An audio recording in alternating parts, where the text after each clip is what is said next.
religion and the Bible just then. What's your relationship like with God? Well, what is God? See, lots of people say the universe, don't they? Don't tell me what would people say. What do do you I say? think God is? Yeah. Well, personally, I don't believe it. I believe in self-agency, so I make things happen in my life. So I don't believe there's a higher power. So who that's created the reality that gives you the ability to conceptualize this thought? 1, 2, plan for the future. 3, live in this reality. 4, make your heart pump beat. 4, give you consciousness. 5, give you a father that loves you. 6, gives you emotions towards your father. 7, gives father emotions towards you. 8, you guys share DNA. 9, you guys probably share a bond that you can't really explain through science.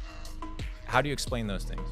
I mean, I would say that's a lot of positive things, but how would you explain all the negatives, like cancer, kids dying of terrible diseases?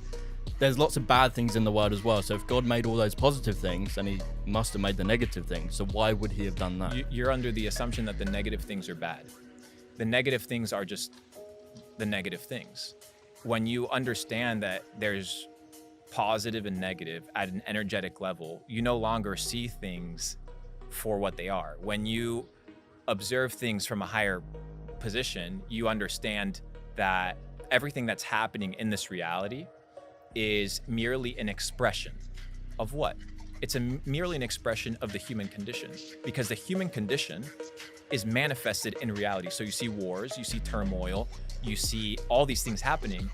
It's not pointing at God. It's pointing at our deficiency and our need for God. But God made us, so why would he make us with deficiencies? Why would he allow us to be on a yacht here and kids dying in Africa? That doesn't make sense to me. It doesn't make sense. And that's the beauty about reality, is that it doesn't have to make sense. It just has to be. And you have to surrender to the fact that you may not understand everything. And if an entity that is so powerful is supposed to be conceptualized and completely understood within the matter that resides inside of our head, then it wouldn't be really worth worshiping, would it? What is God to you? Can you describe what it is? God to me is, in a simple form, a higher power that has created reality. Not just this reality that we perceive, but reality in and of itself, existence.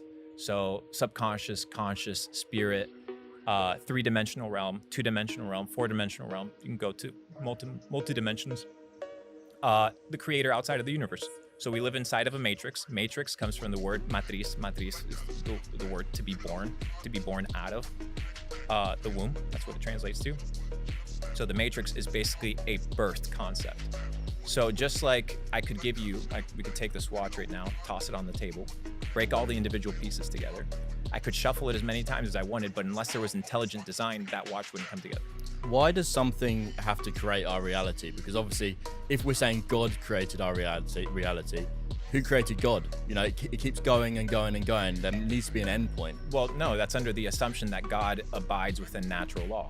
So if God abides outside of time, space, and matter, in the beginning, time, God created heaven, space, and the earth, matter. So in order to create time, space, and matter, you need to be outside of time, space, and matter. He created time, space, and matter. You're just bound to it. That's why you don't comprehend it. How would you describe your religion? I don't have a religion. I am a person that's seeking for truth.